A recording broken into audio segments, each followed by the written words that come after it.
Oh yeah, let me just start off the video by saying we're in the money with this one. The first time since Coliseum on the PS2, or on the PSP, as that's the only version I played, we finally got a decent gladiator career management game. We Who Are About to Die is an indie physics-based roguelike game in which you'll play as a gladiator with a random pre-made backstory. Each gladiator will have different positives and negatives for going into the game, as well as a different requirement to beat the game. Like some gladiators might need 100k gold, but another backstory could require you to get something like 80 kills. And if you die in the game, well, that's the end of a run. Your gladiator's dead and you'll start all over again with a new one. This is a very difficult and punishing but interesting and fun game to pick up and play, so if you're on the edge on whether or not you want to buy it or you've never seen the game, in this video I'll be showing you all the cool pimping features it offers and everything that I liked about it in my first 10 or so hours. To begin, the game does have different difficulty options, but if you're playing the game the way it's meant to be played on hard mode, you're gonna have a bad time. It's gonna take a long time to figure out how to get good at this game.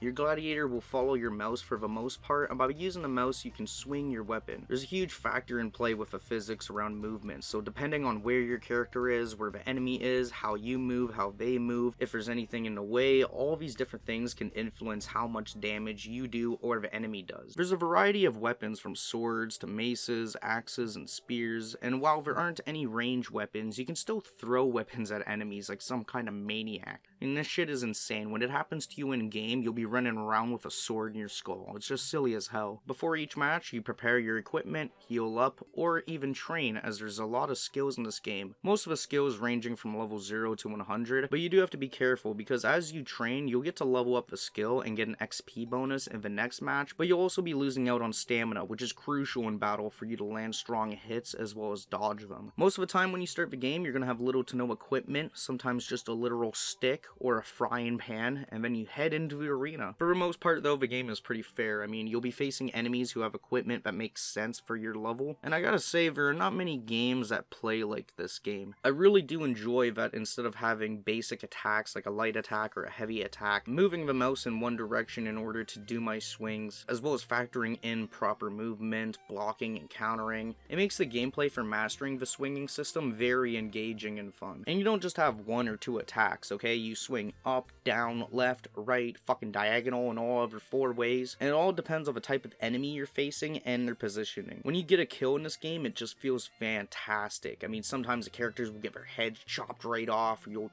cut them right in half. It's just crazy satisfying. I really like it. And you can get some really hard battles in this game. Like, there are literally 1v8s in the game, which while yielding really high rewards, they're also super difficult to win if you're unprepared. You've always got some choice for when it comes to who you can fight in the battle screen. You'll be able to use fame, which is a resource you gain alongside gold for fighting, and you'll be able to reveal information about each battle and what kind of fight it is, all the way up to how much it pays and who's hosting it. You can also use fame to unlock more options or even re-roll the battles. And there's 4 different hosts you'll be able to accept battles from. With each battle, you'll raise the favor of that host while also dropping the others slightly. And each host has a few differences in how they can benefit your game, so it adds a bit more micromanaging and consideration to do before picking your fight. I've got about 10 hours into the game currently, and I'm starting to feel the improvement in my gameplay and with my runs starting to get longer and longer. The game does also have some permanent level up rewards, like granting 50 gold or favor to all future characters. I always opt to take these skills as they're going to help me in all of my future runs. That way, the more and more I end up playing, I still get a little bit of a slight advantage to take in the future. There's also another thing you can do, which is an unlock, which allows you to save the first item in your inventory and carry it over to your next character in case this one ends up dying. As well as being able to invest gold into yourself, so you can invest 1,000 gold and get 100 in the future run. So it is possible to influence your future games, as at the start, having really good weapons or really good armor just makes a huge difference when comparing that to a literal frying pan. My first game, I began as a slave named Keel near Lionor. Our backstory gives us a few cool passive effects, like each victory increases all match fame rewards by 5%, but this is then followed by your skull takes 50% of all gold you earn. And we also start with one last battle option. This will make life pretty rough, but we'll try our best not to die. We have choices to buy equipment, but to do so, we'll need to fight an arena to make some money first. I chose our first match, and holy shit, I gotta say, the maps in this game are really sweet. There's only 12 of them currently, with 2 more planned to be added, but the maps that we do have here are just amazing. In the first map, there's a spinning platform in the the middle of it, and there's this huge team battle with 4 teams of 2. I started to get my first couple kills, and man does it feel good right when you get into the game. There's a lot of times I'll fuck up a shot by hitting them with a blunt part of my weapon from being too close, or the attack fucking up because I smacked my character's funny bone off a wooden box or something. But I really can't say there were a lot of maps that I didn't like. There's a lot of variety with the layouts and sizes of the arenas. I really do hope the dev adds more than 14 to the game though, because the ones that are here are sick. Moving on, we had our first 1v1.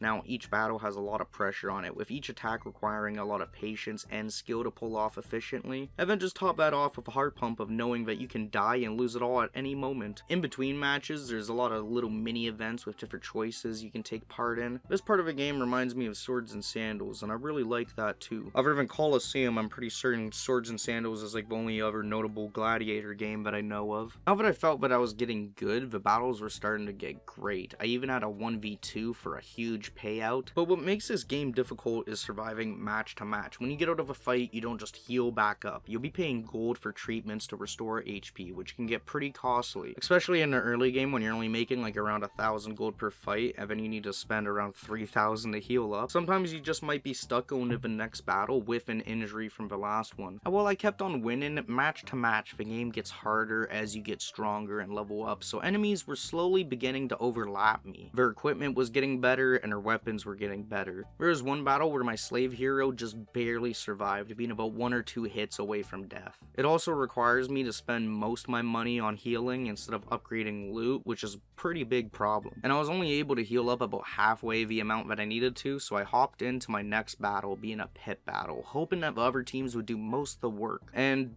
to a fair point, they did, but just most of the work was against me. After death, the game tallies up your score and all your stats, and then you're ready to repeat the news cycle with a new character. Now, I really enjoy how the game plays on each playthrough. Spending about 2 hours in a game often leads to around 15 to 20 battles. And if you're playing this all on one character without death, you'll be able to make a lot of progress. A big part of surviving is definitely picking the right matchup, as each match has a different level of influence on how swagged out your opponent or opponents are going to be. For example, you could take a 1v8 for 12k gold because it's very tempting, but of course it's fucking brain dead if you aren't skilled enough. This can be a very easy way to end your playthrough, so sometimes it's just more worthwhile to take the 1v1s or team battles that are in your favor, since it's better to win 2k gold and live than die and win nothing. Everything's a gamble in the game, so you're always on your toes. Like, even after around 10 hours in game, I still wasn't able to complete a run, with my best run being around week 20 or so. There's definitely a lot of different mechanics and things to learn in this game. The weapons are also a big part of a combat, and learning how to use each one efficiently is crucial to surviving. Like I said, you don't just press a simple button. There's a lot of different matchups where one weapon will have a major advantage over another weapon. Thankfully, the crowd will also throw weapons and shields into the arena, so sometimes if you switch your weapon, that could help you win the fight, especially if all you brought into the battle was an old frying pan or a pot. Another cool feature that I really like in this game is the feedback meter you get from the crowd.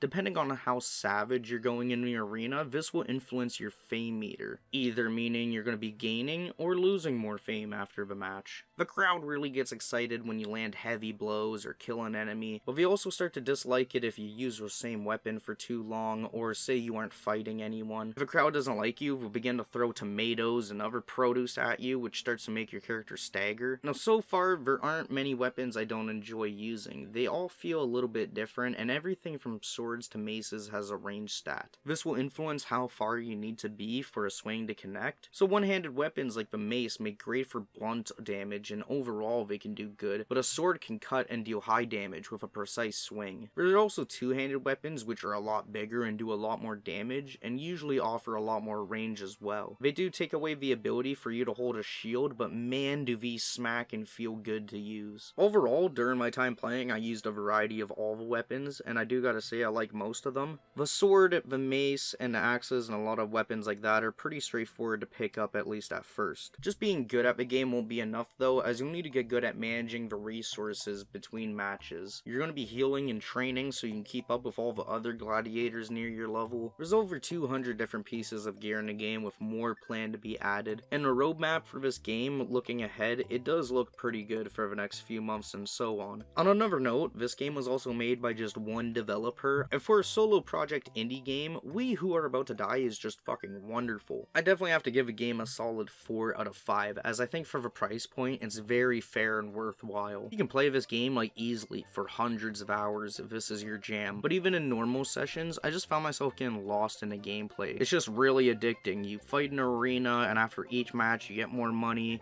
You keep telling yourself, okay, just one more, until eventually you die and lose the run. It's very hard to put this game down, so if you're on the edge about picking this game up, I just 100% recommend it to you. If you add it to your library and try it out for the first hour or two before you have a refund limit expire, I definitely guarantee you're not going to want to refund it. There also haven't been many good gladiator games in this style done yet, so I think it's definitely a genre that we need more of. And remember, this game was just made by that guy Jordy, so I definitely recommend buying it because it'd be sweet if he could make more kick-ass games in the future, rather than working at like a McDonald's or a laundromat or something. Anyways though, that's what I think about We Who Are About to Die. If you enjoyed the video, make sure you like, comment, and subscribe to my channel to help me get out of the hood. And I'll see you guys in the next one.